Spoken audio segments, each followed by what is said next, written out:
The power she finds in herself, that maybe self-awareness and being happy with your identity and who you are is more important than money. And although it's still important to her, but she's going to find a way, and she finds it through unexpected friendships with her enemies, who she thought, with Maxine, with Dinah. Maxine and Evelyn go on a real love-hate journey in this, and in the end, they find out they need each other, and they're better with each other, and they have this newfound power in a world that was set up against them. In a world that keeps taking power away from them, they find it, and it's a great message. It's wonderful to watch that happen for them. I think that's a cool theme of the show, of that, that these women need each other. Mm-hmm.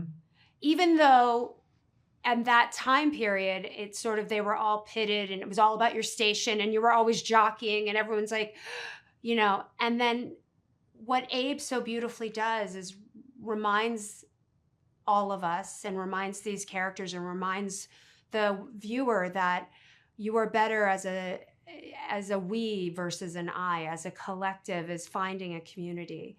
And then they do find it together. She's always I feel like Dinah is always trying to have this facade where she's always smiling, but then inside she's having, I always think Dinah's in some version of a panic attack. Yeah.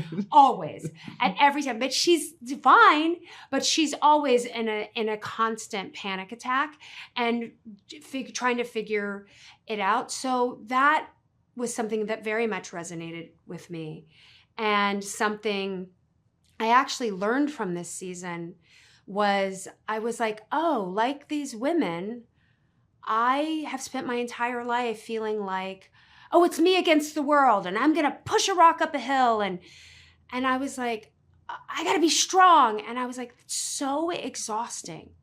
It's so exhausting. So I really sort of have started this thing in my life lately of trying to be vulnerable. And it's been a really wild year for me. And in situations where, like, I'm maybe not the most comfortable, and instead of getting like this or like this, just putting my guard down and risking vulnerability, because I think everybody, when you do that, people see you. Yeah, I think, when I approached Mitzi in season 1, it was really important for me to understand that there was a lot more to her. I think that was always there for me. I never for a second thought that she was actually the sort of ditzy girl that everyone perceives her to be. And I think I relate to that. I think people probably assume that I'm ditzy, and sometimes I am, and it's really fun, and I like playing with that, and I think Mitzi's similar in that way.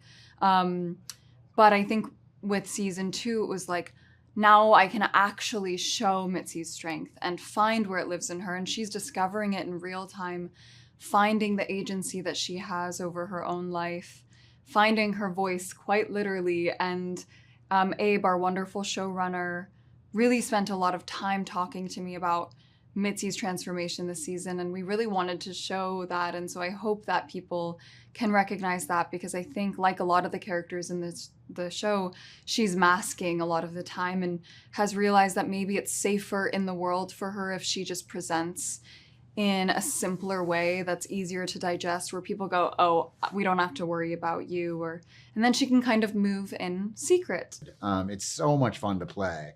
No, Douglas, to me, I always looked at him as like a Labrador puppy who's just out of control, who's just tearing apart a house, and then he's confused why everyone's angry at him. He has no idea, and then he makes it worse. He's just a terrific, fun character.